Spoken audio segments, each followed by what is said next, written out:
il faut dire que des statistiques ont montré que dans 10 à 20% des cas, en tout cas, une personne peut souffrir et du paludisme et de la dengue en même temps. Donc, surtout en cette période, il faudra penser à ces deux pathologies. Vu que les signes se ressemblent, faire les tests de diagnostic rapide du paludisme et faire les tests de diagnostic rapide de la dengue.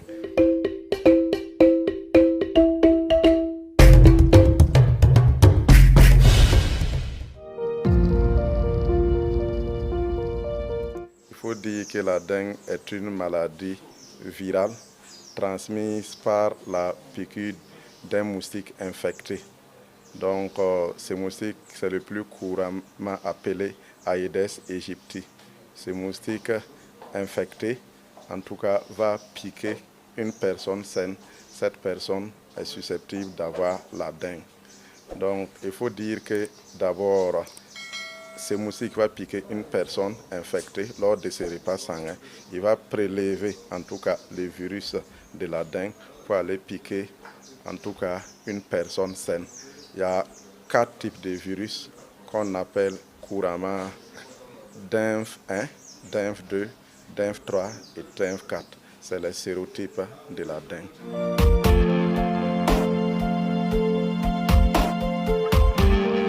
Il faut dire que les signes s'apparentent, il faut dire que les signes se ressemblent. Au niveau du paludisme, vous allez avoir une fièvre. Au niveau de la dengue aussi, il y a la fièvre.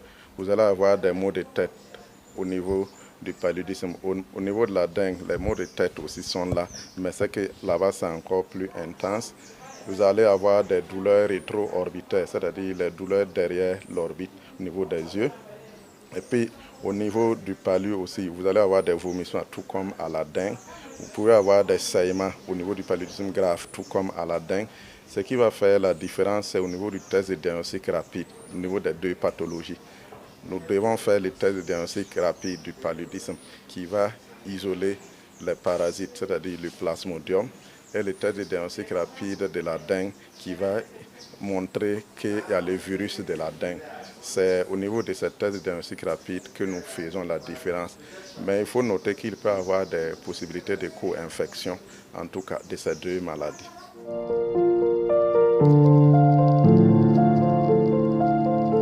Il faut dire que le traitement de la dengue est essentiellement symptomatique. Donc c'est le traitement symptomatique.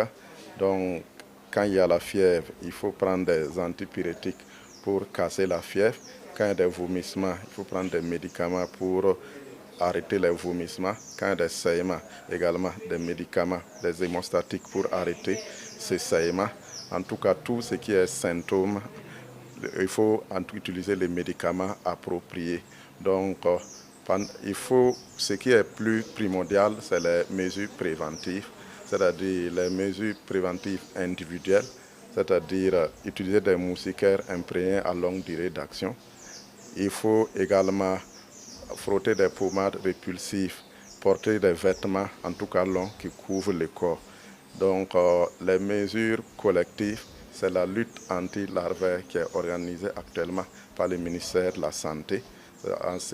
À ce niveau, nous sommes en train de faire la destruction physique des gîtes larvaires dans les concessions et pas avec l'appui des municipalités, en tout cas hors des concessions. Il y a aussi éviter les eaux stagnantes.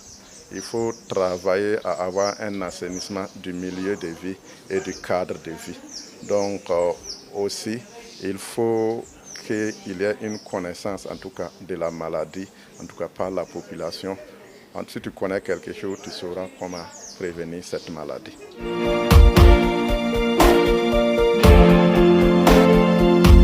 Il y a 4 types de stéréotypes, la DINF 1, DINF 2, DINF 3 et DINF 4.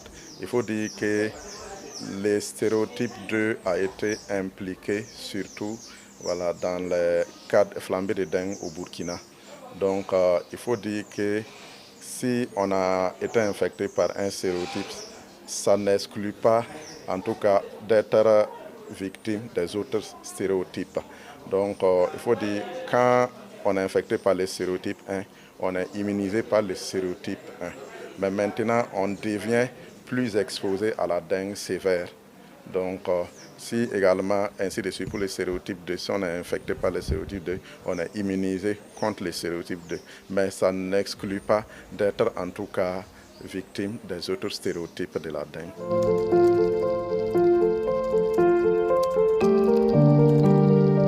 Il faut dire que des statistiques ont montré que dans 10 à 20% des cas, en tout cas, une personne peut souffrir et du paludisme et de la dengue en même temps. Donc, surtout en cette période, il faudra penser à ces deux pathologies. Vu que les signes se ressemblent, faire les tests de diagnostic rapides du paludisme et faire les tests de diagnostic rapides de la dengue. Au cas où il y a une co-infection, traiter en tout cas ces deux maladies. Au cas où c'est l'une ou l'autre, en tout cas, se pencher sur la pathologie concernée.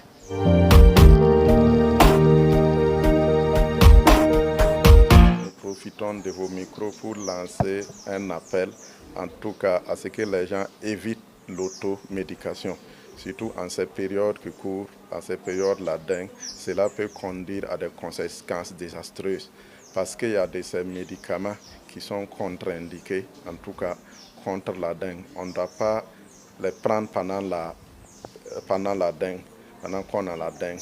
Donc c'est notamment les anti-inflammatoires non stéroïdiens. Il est cité ici les diclofénac comprimés, les diclofénac, toutes sortes de diclofénac, les ibuprofènes et autres.